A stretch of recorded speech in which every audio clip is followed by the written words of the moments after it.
Good evening, ladies and gentlemen, boxing fans around the world. We got some breaking news. I don't want to say late breaking news, but it is certainly breaking news regarding a fight that's scheduled to happen here very soon.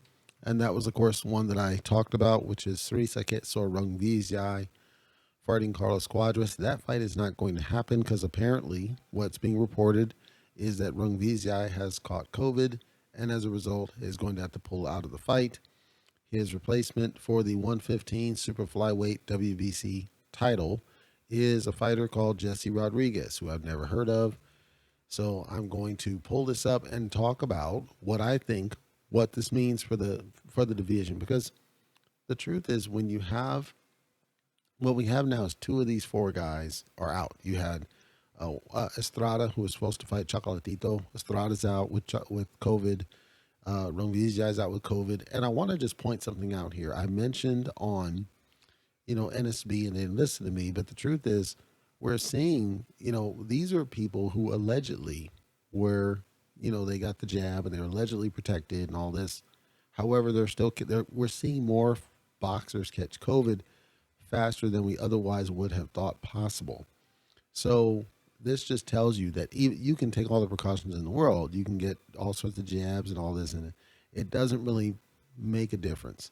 It doesn't matter. It is what it is. You're going to have, you're going to potentially be at risk of catching it when you're near these other fighters. So the only real solution would have been to social distance. But when you're a trainer, or when you're training with your trainer, and with your your mitt person and your nutritionist, and you're around these people, and it's going to happen. So there's not really much you can do because you don't know if those people are around other people. So it's this really tricky type situation. And from what I can tell, if it's the same Jesse Rodriguez now that I'm researching, if it's the same guy, allegedly he's supposed to have been scheduled to fight in February Fernando Diaz for the flyweight title, because apparently this was a unrated title. It's a regional title. And he's an undefeated fighter, 14-0. He's not highly ranked at all, not highly regarded. But, of course, he is undefeated. The name seems to check out. This guy, he had recently signed with Matchroom. That's Eddie Hearn. And he was going to be allegedly on the undercard here for Sri Sekhet and Carlos Cuadras. So because I'm just getting this late news, there's no real story around what exactly is going to happen here. All I can see is that Jesse Rodriguez is going to step in and Sri Sekhet Rungvisai is going to step out. We don't know exactly what that means. We did see that there was apparently some issues with Rungvisai getting travel planned, so he was not going to be able to make it local in. So I'm getting mixed signals.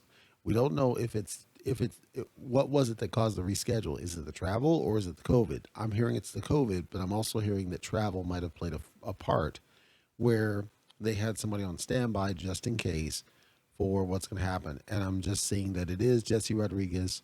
He was going to fight Fernando Diaz and he was going to be on the undercard, but now he's going to fight Cuadras. So I don't know where that leaves Fernando Diaz. All this just happened. So if you try to go to BoxRec, it hasn't happened yet.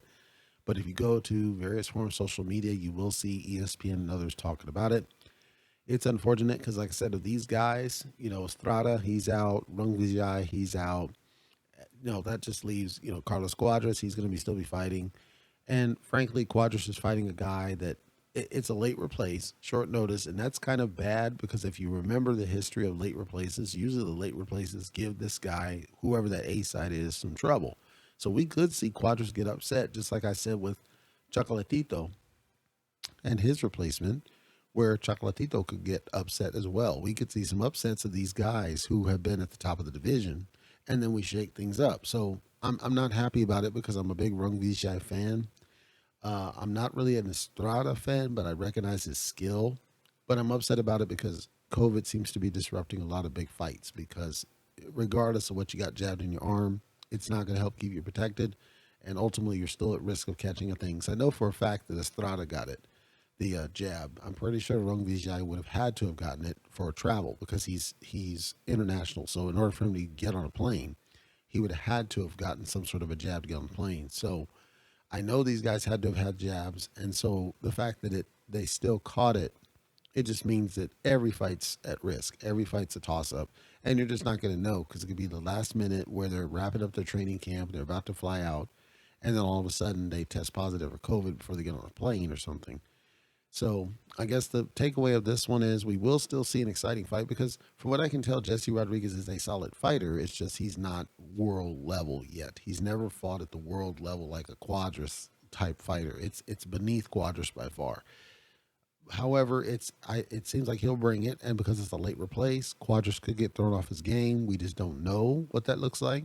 It's just disappointing because to me, Rungvisai and Cuadras, there's some unfinished business there. Of course, Cuadras was one of the first people to beat Rungvisai legit. We're not talking about his early ones because we know what happened there. For those that don't know the story, I think I told it on a previous one, but Rungvisai when he was first starting out, you see losses in like his first second fights. What happened is his team basically threw him under the bus and they took money in order to have him take dives. So he eventually got rid of the team. He goes homeless. He's eating out of dumpsters and eventually reinvigorates his career, gets back on a winning streak, and he didn't lose until he hit Cuadras. And the Cuadras one it was essentially Cuadras was up and then a headbutt happens and then they call it to the judges and Cuadras gets the win, but they were seeing Rungvisai was catching up.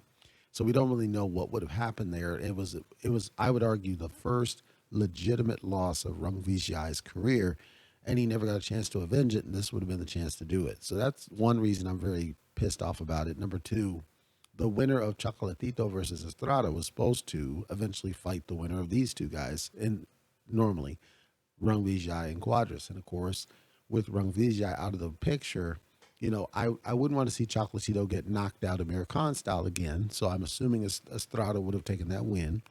But I would want to see Rungvisai get another shot, a rubber match against Estrada, because I think that Rungvisai should have never lost that fight. He fought stupid. He admitted he fought stupid. So it was a fight I was looking forward to. But with him out of the picture, I don't know how long he'll be set back by this. So I'm just upset because I'm a fan of some of these guys, and I don't like to see them put on the shelf by something that was kind of beyond their control. I mean, obviously they were around people to where they caught it, but when you're training and you're in your camp and everything else, you're going to be around people. So I feel bad about that, but I'm also disheartened. We're seeing so many fights get rescheduled or straight out canceled. Again, we still don't have a date for the return of Golovkin. We still don't have a date for the return of Ancajas, who's another one that got, sideswiped. There's tons of other fighters where just they're not able to schedule fights. So we'll have to wait and see. But yeah, that's changed now. So I'll still cover it because I think it's worth covering for Cuadras, but I'm not as excited as it was before. But I will still cover it this coming up weekend. Hopefully no other fights get canceled or rescheduled.